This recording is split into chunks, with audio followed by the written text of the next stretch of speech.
Sending your child off to preschool is a big step. In recent weeks, I've seen plenty of moms I know post on social media about being emotional while dropping their child off for their first week of preschool. And of course, parents want to do everything they can to set their child up for a smooth transition into this school year. But what is actually the best way to do that? I decided it was time to talk to some teachers. Today, I'm asking Elizabeth Lane, a preschool teacher, what she wishes all parents knew before sending their child off to preschool. Elizabeth is currently a teacher at St. Anne's Belfield in Charlottesville and previously taught at a Montessori preschool. Some of the things she shared are pretty simple, but they're also things that I know I never thought of, and some may surprise you. So if you have a child in preschool or one that's not quite there yet, this episode is for you. But before I dive in, I just want to note Elizabeth is sharing her personal thoughts based on her professional experience. She is not speaking for the school where she works. Hi, I'm Allison Egidi, a pediatric sleep and wellness coach and a mom of two. I love to help parents find solutions. This is How Long Till Bedtime.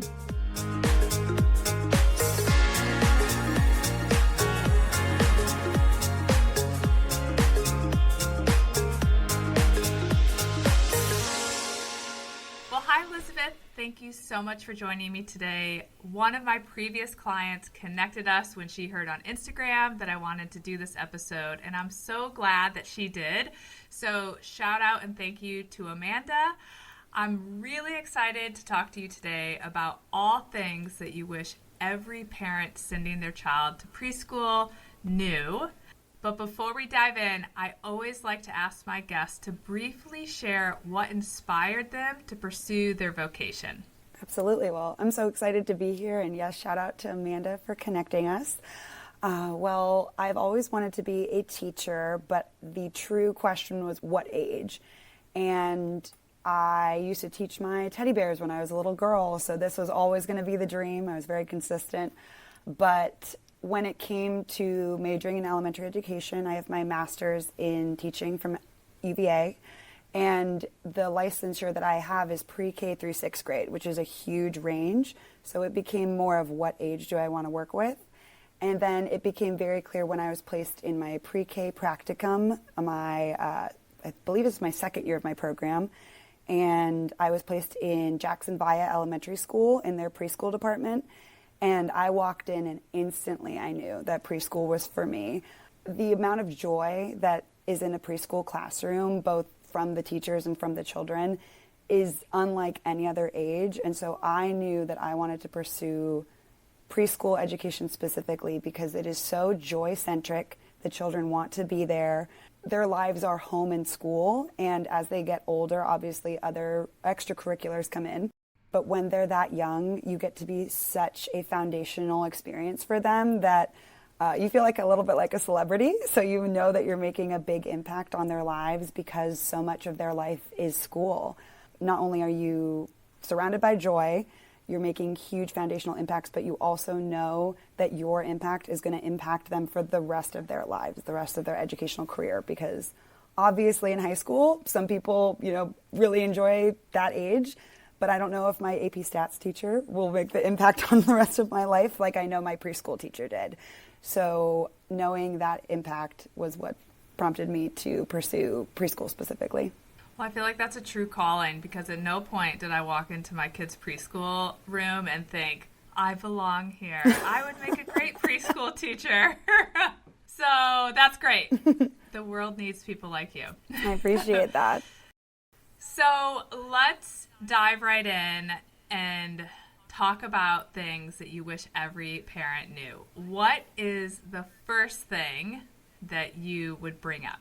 Well, we are really lucky in that my school offers an opportunity to actually tell our parents a lot of these things. So these things that I'm going to share come from both skills that my school has outlined and conversations and topics I bring up in what we call our connection meetings pre the first day of school. So I'm very lucky that at my school, before the first day, we have a conference where my job is to listen and understand the family connection, the caregiver connection, before that child steps foot on campus. So it's really exciting to be able to make that connection and talk about these skills before we start. So I'm pulling from that especially. So the first thing that I recommend when it comes to working with this age is the amount of independence that we as adults can provide for them and set them up for success. So I always think about it in terms of a toolbox. When a child first comes to school, their toolbox is pretty empty because they've never been a child amongst 10 other children. Or maybe they have, but in a different situation, maybe daycare. But in the classroom, in the 3s, 4s classroom, which is the age I work with, 3s and 4s, there's more ownership on them. There's more for them to do. And they often rise to the challenge, but it can be overwhelming on that first day. So the best thing that we can do as adults is to prepare them for those things, to prepare them by giving them tools for their toolbox. And they're not going to have it all down the first day, and that is totally okay. But what we can do as educators and as parents is just providing those tools in advance as best as we can, because we just want them to feel prepared. The last thing we want anyone to feel on their first day of school is overwhelm, because we're all nervous. The children are nervous. The teachers are nervous. Parents can be nervous, and it's okay. But we want to make sure that they feel prepared. So the big thing that we do in our classroom is facilitating independence and empowering them. So something that we at my school and between the parent partnership meetings, we talk a lot about ways that we can make sure that children feel independent on that first day. So an element of that is name recognition. A lot of things in preschool are labeled by name, your cubby spot, maybe your backpack spot, maybe your space. We teach outdoors and indoors, so we have cottages in the outdoor section. There might be labeled everywhere. Everything's labeled so that everyone feels that they have their place. It makes not only a teacher's life a lot easier, but also makes the child feel a lot more settled in if they can walk into a space and go, there's my name. Oh, I know I belong here because there's my name. And not only does it excite them and make them feel like they belong, but it's also just smooth. They can go, oh, there's my stuff, bag down, what's next? So being able to foster that independence is overwhelming to think about doing all at once. So breaking it down to little tasks of whenever you see their name printed anywhere, if they get items for back to school, like their lunchbox, their backpack, familiarizing them with those letters so that they can recognize it, in addition to recognizing which one is their water bottle, which one is their backpack.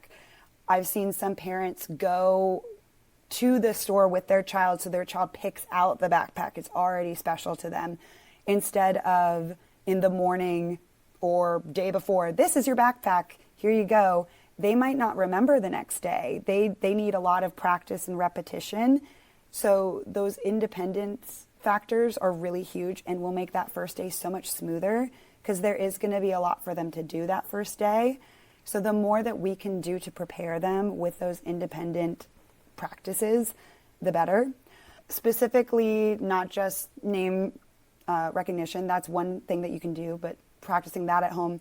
But also a big element that we recommend in this skills, we recommend practicing over the summer pamphlet that we send out.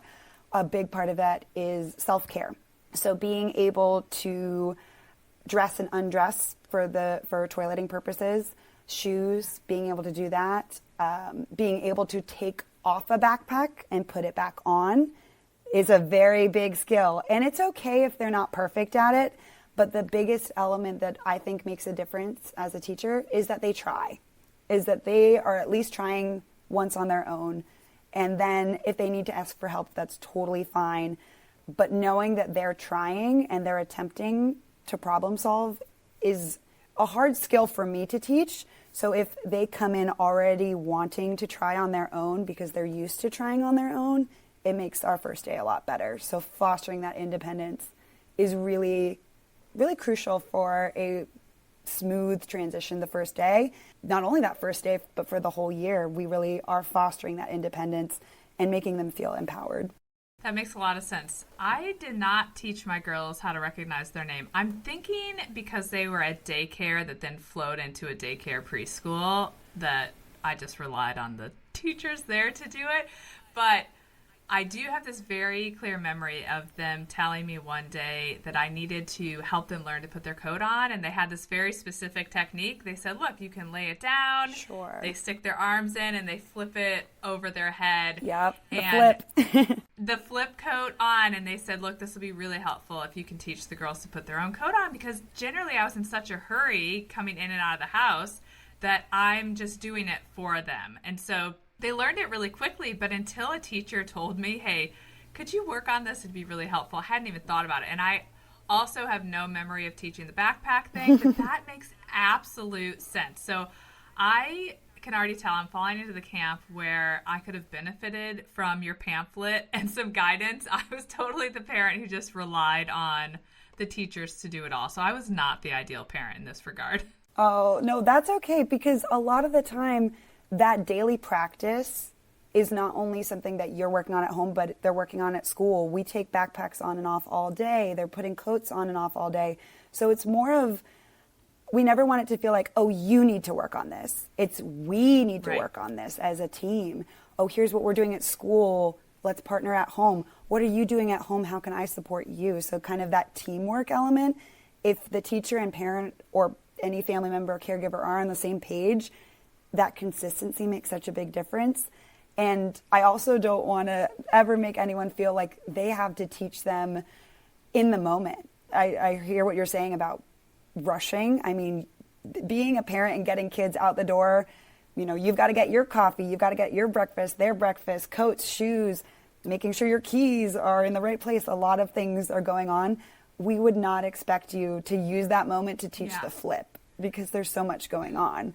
So just as I wouldn't want anyone to expect me to teach one child in the middle of 10 children transitioning, that's not necessarily the time to teach that. But that time where it is slowed down, you have 10, 15 minutes, maybe you finished an activity early or dinner is simmering on the stove and you have a moment, you can step away and say, oh, let's practice our coats right now where there's no rush.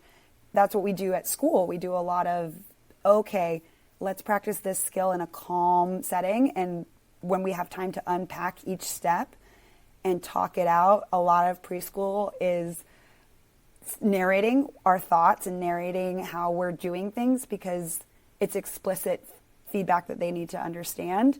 And while older children can understand what we're doing by looking at us, younger children really need that explicit, slow modeling. Okay, I'm putting my coat gently on the ground. You'll notice the zipper is facing up so I can reach it. So those are things, kind of that modeling of that explicit instruction and pointing out what to notice.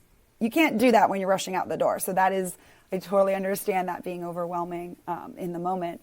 So we definitely at preschool take those teachable moments, slow down so that later when we are in a rush, we can go, oh, we've done this. We know what to do. Let's try again. And even still, there's going to be slip ups. There's going to be times where that's, silly zipper can't get up. And so they're practicing and it's okay. You're going to help them. But my biggest kind of piece that I try to work in is never doing the entire thing myself for them. Because what that does is it teaches them that they are not capable. And while I want to encourage them to ask for help if they need it, I always ask them to try on their own first. I encourage them to ask a friend. And then if they can't do it past that point, or if both of the children can't, then they can come to me. And then I will find some element that they can still feel empowered. So if it's a zipper, which is the example of the day, I will start the zipper and then their job is to pull it all the way up so that they still feel an ownership of it. And then we say, oh, next time, maybe you could try it, making them feel like they still are capable. I'm trying to think of more of the independence elements. So the name recognition, self-care skills. We don't expect them to tie shoes at this age, but being able to, especially working with Velcro and lifting the tongue is a skill. That's an explicit skill, knowing how to use that tiny, tiny part of the back of the shoe, that little tiny ribbon to pull. Those are things that need explicit instruction. And whether that's coming from home, coming from school, or both, it definitely needs some dedicated time. That's awesome. When you and I had talked before, we talked a little bit about these, what I would call life skills that seem so common sense, but obviously I didn't think of them. So I think it's great. There's going to be a lot of people that are like, oh yeah, that makes total sense. I should do that. And then we also touched on emotional skills. Can you talk a little bit about that? Yeah, absolutely. So sometimes preschool teachers refer to that as the hidden curriculum, the socio-emotional piece.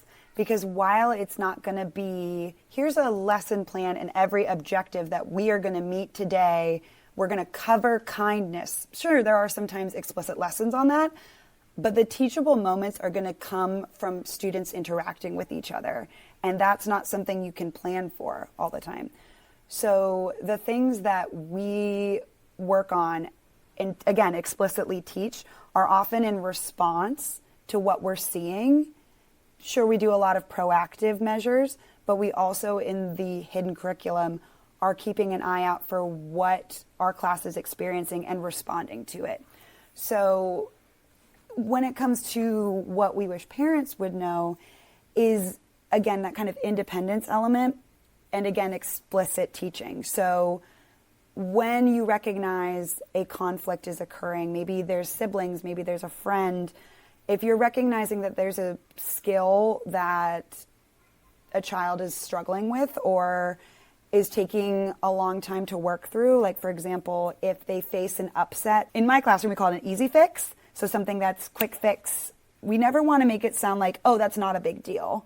We call it a quick, easy fix because we don't want them to think that their problems are insignificant, but we think more in terms of the solution. Oh, quick fix, or oh, is this something that a grown-up really needs to help you with? Is this a larger, more complicated issue? So those quick fixes that they can handle themselves, things like they dropped their marker on the ground, they can't reach it, and they're frustrated. So that is something that they are allowed to be frustrated by. But if they're flying off the handle at it, that's going to make their school day a lot harder because it'll take some time to bounce back. So the things that I wish parents knew, and a lot of parents do know because we talk about it and we have really awesome open conversations about it at our school, is building in support for that proactively. So again, with that independence piece, adding to the toolbox.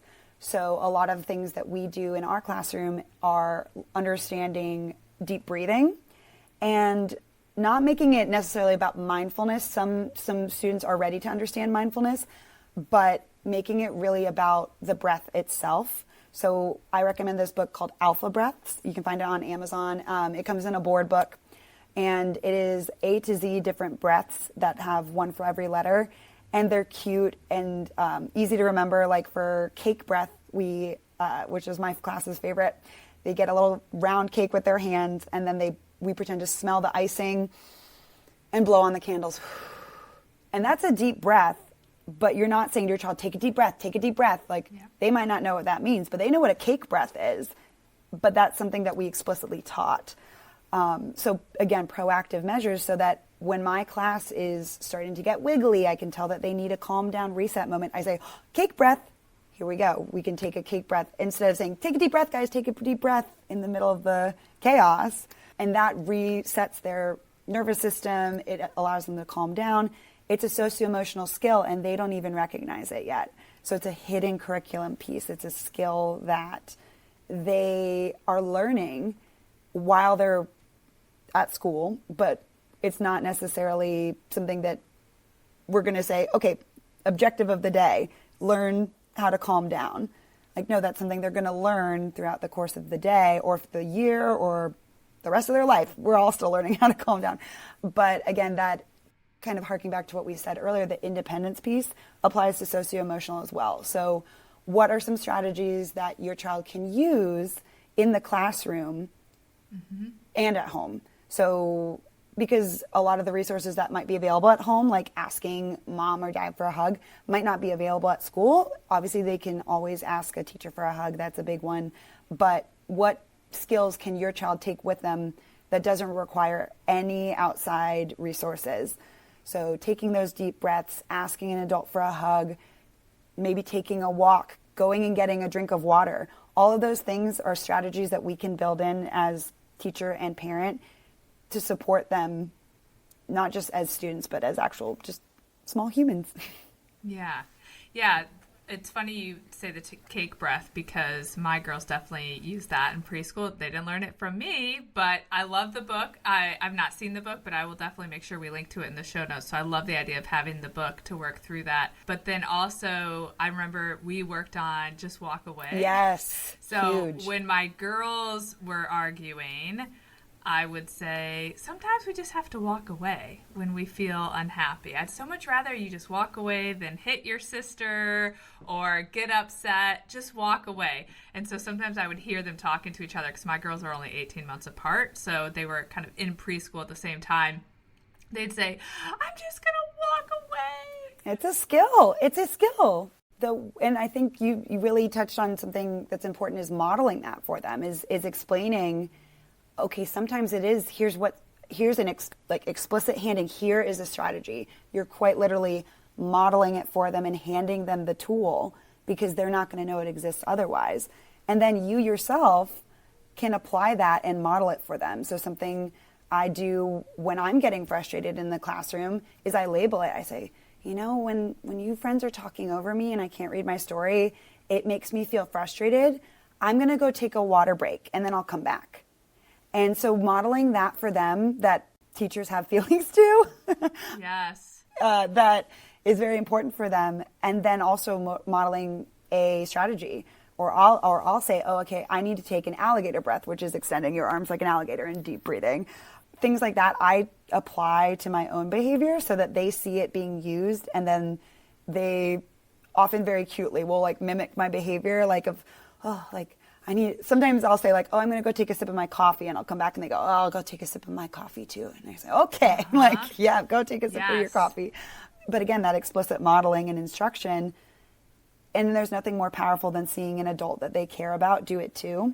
So that is an emotional piece or socio-emotional skill that you can model for them. It doesn't take any money. It just takes a little bit of time. It doesn't take any special books. It's just modeling for them what your strategies are, because I feel like we all sometimes need our own calm down strategies too, but putting it in front of your children and again explicitly teaching it and explicitly modeling your thinking, a think aloud as we call it, is extremely valuable for them.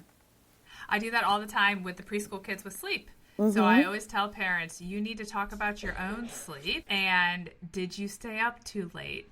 Did you wake up during the night? Were you up and you struggled to go back to sleep? Or do you need to go to bed early tonight? And talking about when you get a great night of sleep and help normalize even the fact that every night of sleep isn't perfect and that's going to be okay. So I always talk about that with my preschool parents, is that we want to, what do you call it, a think aloud? Think aloud, yeah. We want to do that with sleep as well. So that really resonates with me. How about the emotions around school drop-off? Absolutely. That is one of the biggest pieces that parents worry about a lot of the time, because they have anxieties about what that's going to be like for them, what that's going to be like for their child. And oftentimes it's remarkably unlike what you think it's going to be, because it's such a new situation. And again, the tools that you can give in your child's toolbox will help you here. So if, for example, I'm trying to think of the child that can seamlessly transition, what that looks like, what those skills look like. So a child who can transition seamlessly from their caregiver to school starts their day off on the right foot because they are not worried. There's no time for them to have to cover and resettle or go back and kind of settle again and make up for the time that they could have jumped right in, because oftentimes there is an activity that's enticing them and encouraging them to join the class. If a child comes in upset, not only did it probably take some time to coax them away from their caregiver, but it's going to take some time for them to feel their feelings and return to the group. And that can take 10, 15, 20 minutes, and then the entire activity has passed, and then they might be upset about that. So thinking kind of selflessly, not just about, this might be hard for me to do, but let me set my child up for the most successful drop-off, because that's going to allow them to start their day on the best foot. So a child that will seamlessly transition is one that it's clear that they've done it before.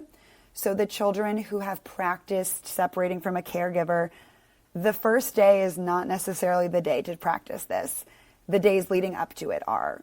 We recommend at our school a lot of the times taking some time to familiarize your child with the drop-off spot or the playground, coming to visit your school's playground on a weekend so that they can feel excited about what they're going to look forward to.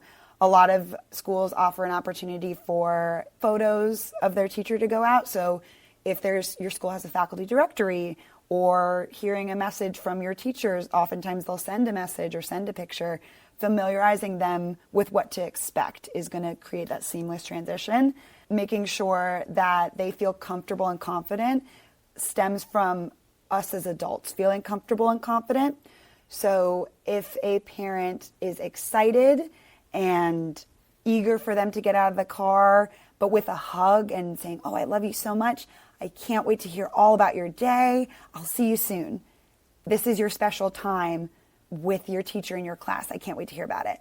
And then a quick goodbye and then driving off the hill. And even if you're crying as you go down the hill, that's okay, because you have told your child, you are safe. You are in a place that I am happy that you're in, and I can't wait to hear about it. Because if you're nervous or you're allowing them to cling to you, you're telling them that the space that they're going into is not safe. If you're excited about it and you're saying, "Oh, you're going to have a great time, I'm not worried at all," even if you're kind of worried internally, if you exude confidence and ease, it tells them the message that they're safe and that their parent, their caregiver is confident about where they're going to go. And again, explicit instruction of here's what to expect, because in preschool, they need a lot of priming before any big transition. So in our classroom, that's a lot of, okay, you're going to see this. I'll know you're ready when I see you sitting in this way. I'll know you're ready when your backpack is here. A lot of that explicit modeling and instruction also applies to in the morning. So when we drive up the hill, you're going to see a bunch of cars. I'm going to say goodbye to you, and Miss So-and-so is going to open the door. I'm going to stay in the car, and you get to go out and join your friends. You know, explicitly stating what's going to happen so that they feel prepared. And then also they like knowing what's going on. And then you can kind of make it a game, being like, "Oh, do you see Miss So-and-so?" Just like we said, "Oh, she's standing right there. She's so ready for you." And things like that where they can feel confident and capable of what's going on. So that seamless transition, the key points are preparation through talking about it, visiting if able, some kind of connection, looking forward to something. So allowing them to feel excited and allowing them to also express nerves and make that okay. And then also keeping it short, keeping it brief, that "love you, I can't wait to see you at the end of the day, here we go, goodbye." Because if we're lingering, it just prolongs anxiety. And it is often remarkable that when a child, they might arrive upset, and that happens, and that's okay.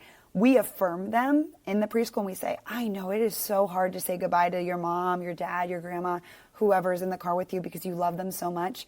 I understand. Would you like a hug? Would you like a sip of water?" We affirm it, and then we say, "Oh, take a look. We have this exciting thing for you." And most of the time, all they need is an affirmation and something to kind of change their mood, and then they move forward. Because thinking about it from an adult perspective, if I was really upset about something and then someone came to me and was like, "You're fine, you're fine, you're fine, like, let's go," I'm going to feel really unseen and I'm going to feel really ignored. But if someone says, "I totally get why you're upset, but we're going to go do this cool thing if you want to join us," I would say, "Okay, I feel heard. I'm able to move forward knowing that I feel heard," because we don't want to push it down. But it sounds like from the parent side, so some parents probably also feel that urge, like, I want to affirm that they're upset. And I think this probably leads to some of the lingering because they want to make their child feel seen and heard. And so it almost sounds like you're saying we kind of need to transfer that opportunity to the teacher. So even if the child's upset, we need to be confident, show our child that we believe this is the right thing for them, but then trust that the teacher is going to do that nurture piece that sometimes the parents want to cling on to. Oh, yes. I think you hit the nail right on the head, that passing the torch, saying, she's going to help you, or this, he's going to help you transition here. And also an element of that is, I think I learned this from a mentor teacher. I loved the way that she said this, that when they say inevitably, I miss my mommy, I miss my daddy, a lot of the teachers will often just respond, oh, you'll see them at the end of the day. That doesn't help with right now. That doesn't help with that moment. That's kind of kicking the can down the road of like, okay, it's fine, you'll see them later. But what we say oftentimes is, oh, I miss my mom sometimes too. I get it. I totally understand. But this is our special time together. There's no other point. When you go home, we won't be with our classmates. We won't get to play here on the playground. We won't get to do this activity together. This is our special time, and your mom and dad sent you here to have that special time. So making it about the special time that you share, a mentor recommended that to me, and that's been so special using that. And it really works, I've found, because you're acknowledging, okay, yes, this is a time where you might miss somebody else, but this is our special time. And then you get your special time with your caregiver, your mommy, your daddy later. And then I think if the parent uses the flip side, where it says, I'm going to miss you too, but you get your special time with Miss Elizabeth, and your special time with, if you can name friends that they know, reminding them of those positive connections. And the fact that reminding them very explicitly, those people don't live at your house. This is your special time to spend with them. And that transition, that kind of pivot towards, oh, this is my special time with these people I care about, really helps with the perspective shift. So supporting that as much as possible. Yeah, so while I maybe didn't get all the other prep stuff right, I crushed drop-off. So I think my kids definitely benefited from having gone to daycare, but I remember Ainsley's big transition was she left the daycare preschool and did a transitional kindergarten year, which was basically extended preschool. And at her new school, it was a school she never went to. Her sister wasn't there, and we had to do drop-off out of the car, which at daycare you take your kids in. And it was the first time I'd really seen her waver, and she said, I'm not going to do that, or you have to take me in. And we did do one drive-by where I drove her. This is where the cars come up the hill, they drop you off. And we walked through it, and she was still saying no up until the day we went. I'm not doing it. No, I really want you to take me in. And she got really weepy on the way there. And I did, mainly because I had done a lot of daycare drop-off. I did the whole, I love you so much, and just shoved her out the door. And she was great. I think it was just that first day. Mm-hmm. And then she actually felt really proud of herself that she had done it. She's like, oh, I walked into the school without my mommy. So it shifted from quite distraught and them having to kind of pull her out of the car to her being really proud of herself. And so that, I do feel like I did a good job of not letting my emotions override the smart thing to do. Oh, yeah. Well, I mean, those emotions are completely valid from both the children and the parent, because everybody in every class, in every preschool ever, there's going to be a crying child the first day. That's just part of the game. It's completely developmentally appropriate. So if a child is freaking out or upset that first day, nobody's doing anything wrong. They're not misbehaving. The parent didn't do anything wrong. The teacher's not doing anything wrong. It's just scary and intimidating, and different children will express it in different ways. But every child feels an element of it, a little bit of nerves, a little bit of anxiety. They're just expressing it in different ways and have different levels of familiarity. So if, your child does roll out of the car, great. If that child needs a hug, great. If that child needs to be walked that first day, that's okay. It's the matter of over time letting it go. So if that first day they do need the walk-in, maybe the second day walking them just to the front door, and then the next day just to the car line. So staggering it back so that they feel more confident. And again, like you kind of said, at the end of the day, still a little bit of just going in the deep end, like you got this, because most of the time when they actually do it, it's, oh, that wasn't that bad, and I'm glad to do that. And encouraging what they're going to do when they get there. Saying, oh my gosh, I totally get that it is hard to say bye to mom or say bye to dad. But when you get to your classroom, I bet Miss Elizabeth has the most fun thing for you to do. And I shared that with some parents this year, actually. We've had conversations about how to encourage children in the morning, which is perfect for, sleepyheads, in the morning. How do we get them out the door? Because especially with siblings. I've had a lot of questions this year about how do I encourage my child to get going to school and making sure that they get plenty of time to do the activities in the morning. And we've talked about that, of making explicit conversations about when you sleep later, or when you don't get your shoes on as quickly, or when we forget this thing or we spill this thing, we get less time, which means you get less time at school. If you want to be able to get right to school and have the fun Lego time, sit next to your best friend, get to give Miss Elizabeth a hug, we have to make sure that we're doing this XYZ and setting out your morning plan. And I've had parents give me feedback saying that having those explicit conversations about if X, then Y in the morning really helps, so that when they are rolling through, they're like, we got to get to Miss Elizabeth, she's waiting for us. That motivation actually really helps. So making school an exciting place is kind of the key to it all, I would say, is to sum it all up. I really encourage parents to make preschool an exciting place, even if they've never been there before, making sure that they feel excited about it and feel capable of participating in it. Yeah. Well, I just recorded an episode on how to have a smooth morning routine. So now you can point your parents to episode 101. It's all about there we go. How to have a smooth morning routine and get your kids off to school. Mm-hmm. So another area I'm guessing you hear a lot about, and I know I heard a lot about it from parents when I was in preschool, is the whole topic of reading. And I'd love to hear, what do you wish parents knew about learning to read?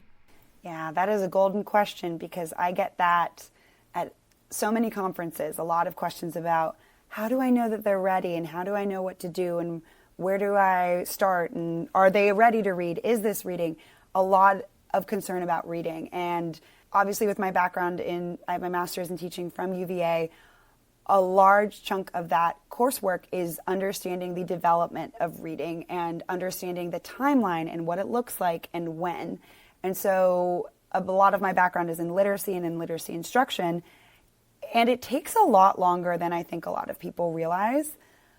And that's okay, because different children are going to start at different points. But a mentor once told me, teaching is standing on the shoulders of giants. Mentors passing on things that I'm sure they got from mentors. But a mentor once told me that advice she gives to parents as a rule of thumb is they will start to read when their teeth start falling out. So kind of that age is when you're going to really start those big meaty skills. We are setting the groundwork at ages 3 and 4, especially when they're starting to, as we talked about earlier, take on more of these roles, take on more independence. That is the key shift between a 2-year-old program and a 3 and 4-year-old program, is more of the ownership of the experience, because we see them as extremely capable. I think that's also something that, hilariously, there's kind of this misbalance of, maybe I want to make sure that, maybe this child at this age should be reading, also they're not capable, right? This kind of misbalance of like, oh, I need to do that for you. But in the reality, it's kind of more level, that they are more capable than we think they are, but also it takes longer than we might expect, because reading is a developmental process over time. So at our age that we're working with, not at our age, with our children's ages, with the 3 and 4-year-olds that we're working with, we are going to make sure that our biggest job is fostering a love of learning. We are going to see children at different developmental levels. We're going to see, especially in a mixed age program like a lot of preschools do, Montessori does this, a 3, 4, and 5-year-old program. My school does 3s and 4s. You're going to have children in different readiness levels. You're going to have children who are scribbling, and you're going to have children who can start to write letters, and you're going to have children who can start to write words, all in the same class. And that's okay, because it takes time. But the most important thing that we can do as adults is foster an excitement and pride for them, no matter where they are. Because I'm sure we all know an adult who is not a reader nowadays. And if you ask them why, a lot of the time they get burnt out, or it was forced on them, or in high school they were pushed and pushed and pushed to read certain books, but not what they were interested in. I mean, my brother learned to read. We were Montessori children when we grew up. He learned to read because of Pokemon cards. that's how he was motivated to learn. And his teachers and my mother leaned into that, and they said, okay, well, we're going to learn what these numbers and letters say on these cards so that you can feel empowered, which is so silly, but it's now why he learned to read, because he felt that he had a leg in it. He had a hand in what he was doing. So he was excited about it. Instead of saying, oh no, you need to read the Clifford books, the Spot books. He found and recognized letters and numbers and then was looped into being excited about it. So whatever that looks like for an individual child, follow it. So our job as a partnership at home and at school is to foster that love of learning and love of reading. The last thing we want to do is make it feel cumbersome, overwhelming, or too demanding. At school, we are going to push them a little bit, and we call this the zone of proximal development. So that kind of right on the cusp of challenging but not overwhelming, because we don't want them to feel incapable, but we do also recognize when they're ready for the next step. So that's our job, though. And that is something that teachers will start to raise it up a notch as they see the child going through these readiness stages. At home, the biggest thing, though, is making sure that they feel that they have a person in their corner that loves learning with them, loves reading with them, and isn't going to make it work. Because at school, they understand that role that a teacher serves every day of, my teacher delivers content, my teacher's going to ask me to do things that are hard sometimes. That's what they expect of me. But at home, it is a different relationship. So I'm not going to prescribe what you should do at home, because it's obviously a social dynamic that's different than a classroom. But I will say that you don't have to worry about at home pushing them to the next level, because that's naturally going to happen in school as they move through these milestones. Their teacher's going to recognize when they're ready and when they're not ready, and what supports and scaffolds they need. At home, the most supportive families are those that foster reading time and going to the library and finding books that their child cares about. It warms my heart when I pull out a book at school and a child goes, I have that book at home, or Mommy read that to me, because that means that they're getting exposed to that and get excited about it, and they can make a homeschool connection, and it becomes incredibly meaningful. So the last thing we want to do as adults is burn them out, make it feel like work. And I see a lot of that in terms of like flashcards, or maybe like workbooks or apps. Those are things that if your child shows natural interest in that, that's great. But if that starts to feel cumbersome for them or like work, they're going to burn out of it very quickly. And they might walk away with the conclusion that reading's not for them, or reading is hard, reading's work, and I don't want to enjoy it. When we want them to walk away with, oh my gosh, reading is enriching, it takes your mind to imaginative places, it teaches you about things that you would never in your wildest dreams know about. And that's what we want to foster, rather than, I can't do it, I'm not going to participate in it, it doesn't bring me joy. So we want to spark joy, as Marie Kondo would say. We want to spark joy. That's right. That's awesome. That makes total sense. And I think will hopefully provide some parents with some relief that they don't have to stress so much in the preschool years about the reading. Right. That definitely will come in the kindergarten and first years. Oh, yeah. And those educators will also be able to provide appropriate supports about, if there is something you're concerned about, an appropriate developmental way to work that in without overwhelming them. So that will come if you are concerned. You can always ask a teacher. Overall, we've seen as educators a decline in homework, a decline in those kind of forced sit-down academic times outside of school, so that in favor of reading times. We've seen that overall. So I think following that trend academically is due to being responsive in what we're noticing about these burned out students that do not like reading and are tired, when at home they should be continuing that love of learning. Totally. Well, this was so helpful. I wish I had known all these things way back in the day. I love that they were practical and you gave some real advice on things that parents can work on and keep in mind to help their children in this kind of early years of gaining school experience. And I think this will help parents set teachers up to be more successful in the classroom and to be able to focus on that. So before we wrap up, any last thoughts or tips? I would say, I think when it comes to the preschool years, parents are often very anxious, and that's okay because a lot of the time this is their first experience with school.